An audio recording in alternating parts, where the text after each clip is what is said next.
Hey guys, Drifter here. Welcome to Ghost in Depth. In today's episode, we're going to be reviewing the special weapon Venom-X. This is part of the Devastation DLC. It's available on one map, that being Unearthed. I already did a guide earlier this week about how to get the Venom-X. That's linked in the description. You're going to see a brief version of how you do it here in the beginning of the video. You just shoot the supports for the cable on the yellow crane in the middle of the map, and it'll drop, and then you can ride the crane and shoot it at people. Going to be going fast today because I've only got so much footage of me getting this weapon in action in multiplayer because it was hard to do, but I do have an announcement before we do the stats. The Ask Drifter app is out for iPhone and Android. Yes, my app is finally out for both systems. I just pushed an update out last week, so it should be up to date and good to go for everybody that's interested. First thing you want to know about the Venom-X is that it only spawns once, as far as I know, and has a total of 10 rounds of ammunition, or 10 total explosives, or gas bombs, or whatever you want to call them. I've played a couple of games, I've done private match testing, I have never seen it respawn. If it spawns more than once per match, it has like a 7, 8, 9, 10 minute respawn timer. I've never actually checked at the very end of the match, but it has a very long respawn timer, and I'm pretty sure it only spawns once. It works a little bit differently than a regular grenade launcher or launcher. You have to pull right trigger to lob your projectile, and then you pull left trigger to detonate. You don't want to pull right and left at the same time, because then you'll blow yourself up. Trust me, I've done this a few times, and it takes a little bit of getting used to, because you're used to left trigger to aim down sights. Even with grenade launchers, you zoom in a little bit more, but pull right trigger to fire, wait, and then left trigger to detonate. You can also fire as many as you want before detonating. You can put 5 of these bad girls on the ground before you pull the left trigger to detonate. It'll work just fine. Sometimes it's actually beneficial. You can box people in and kind of control where they're going, which is pretty cool. The explosives do auto detonate after about 5 or 6 seconds. After they've hit the ground and they've had time to sit there, they will eventually blow up on their own. You can't use them like C4. They won't sit there forever. They are on a timer, but it is a very long timer.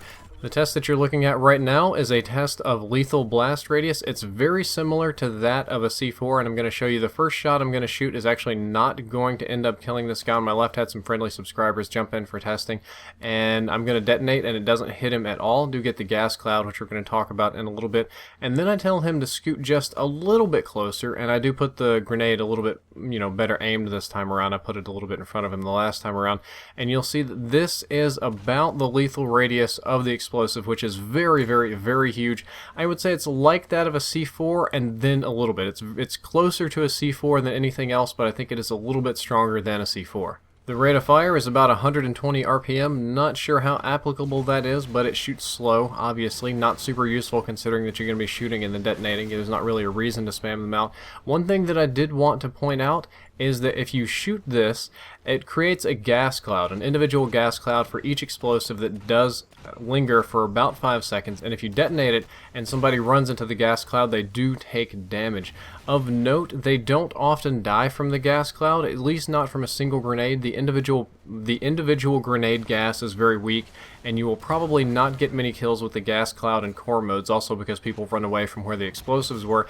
But if you stack multiple grenades in one area, I would say at least 4 or 5, then you can actually get kills with the gas, but again, I don't think that this is going to be a very common thing online. Next up, I need to say that you're going to need a full team to get this reliable. What you've seen me do is party up with subscribers and work together as a team to get this special weapon.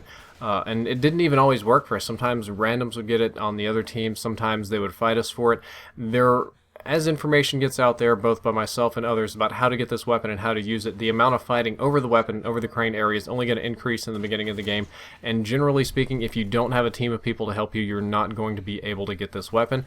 The next question that a lot of you are going to ask is it overpowered? Is this OP?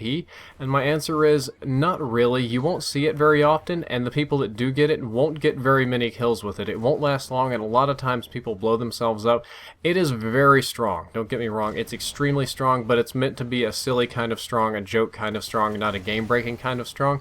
The only thing that I don't like about it is everybody wants to use it, especially right now while the DLC is new, so there will be a lot of fighting over it, and in the beginning of the game it really breaks up how Unearthed or the Dome remake plays. It kind of ruins the beginning rush of the game because everybody just fights over the Venom. Well, that's all for this episode of In Depth. I hope that you enjoyed it and that you learned something useful. If you'd like to check out the previous episode, it's all the Predator stats you could ever dream of. I tested out all the Predator myths and everything, so that was a fun episode. The next episode is going to be about the new Bison and CBJ-MS. I'm going to test those out since they get the biggest SMG buffs, and we're going to make some new class recommendations for them, and we're going to talk about them. It's going to be less of a numbers in depth and more of a subjective in depth, and I hope you enjoy that too. As always, if you enjoyed the episode, don't forget to like, favorite, and subscribe. Drifter out.